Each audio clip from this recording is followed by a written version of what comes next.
पर मेरी शादी एक हिमाचली से हुई है, तो आप समझ सकते हैं अगर कल को मेरा बच्चा, अगर मैं यहाँ ज़मीन खरीदती भी हूँ और जब मेरी मृत्यु हो जाती है तो वो जो ज़मीन है वो फिर स्टेट के पास चली जाएगी, मेरे जो ऑफस्प्रिंग्स हैं उनके पास नहीं जाएगी। ऐसा क्यों?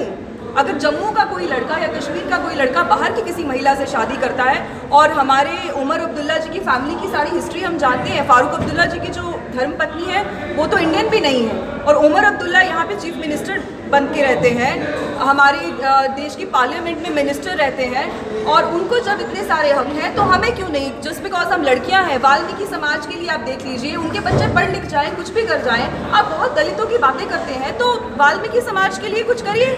उनके बच्चे पढ़ लिख के भी उनका काम क्या सफाई करना रह गया है?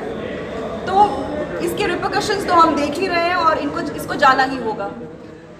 सिर्फ मतलब अपनी सियासी रोटियाँ सेकने के लिए हो रही है, ना कि अब जनता के किसी फ़ायदे के लिए। देखिए, एनसी हो, पीडीपी हो, कश्मीर बेस्ड कोई भी political main stream political party हो, सेपरेटिस्ट ऑर्गेनाइजेशंस हो, टेररिस्ट ऑर्गेनाइजेशंस हो, ये एक ही ब्रैकेट में मैं इनको देखता हूँ। ये प्रोपेगेंडा मशीनरीज हैं, स्कॉलरली आउटलुक इनकी बिल्कुल भी नहीं है, केवल प्रोपेगेंडा करते हैं। फारूक अब्दुल्ला हो या मुफ्ती हो, कश्मीर में एक बात कहेंगे, जम्मू में दूसरी बात कहेंगे, श्रीनगर दिल्ली में तीसरी बात कहेंगे, यूएनओ में चौथी बात कहेंगे। तो आप उनकी स्टेटमेंट्स पे मुझे आप पूछें तो मैं उनकी स्टेटमेंट्स को बिल्कुल भी सीरियसली नहीं लेता, एक चीज़। लेकिन आर्टिकल 35A का संरक्षण जो कश्मीर बेस्ड पॉलिटिकल पार्टीज़ कर रही हैं, वो जानते हैं अब क्यों करना चाहती हैं? क्योंकि वो जानती हैं कि आर्टिकल 35A और 370 ने भारत की सेक्युलर टेरिटरी पे एक इस्लामिक स्टेट का गठन किया है। तो इस्लामो फासिस्ट रेजीम के जो बेनिफिशरीज़ हैं वो कभी नहीं चाहेंगे कि यहाँ पे सेक्युलरिज्म रिस्टोर हो, डेमोक्रेटिक इंस्टीट्यूशंस एम्पावर हों और रूल ऑफ लॉ इस्टेब्लिश हो। इसीलिए 35A की वो पुरजोर तरीके से उसका समर्थन करते हैं।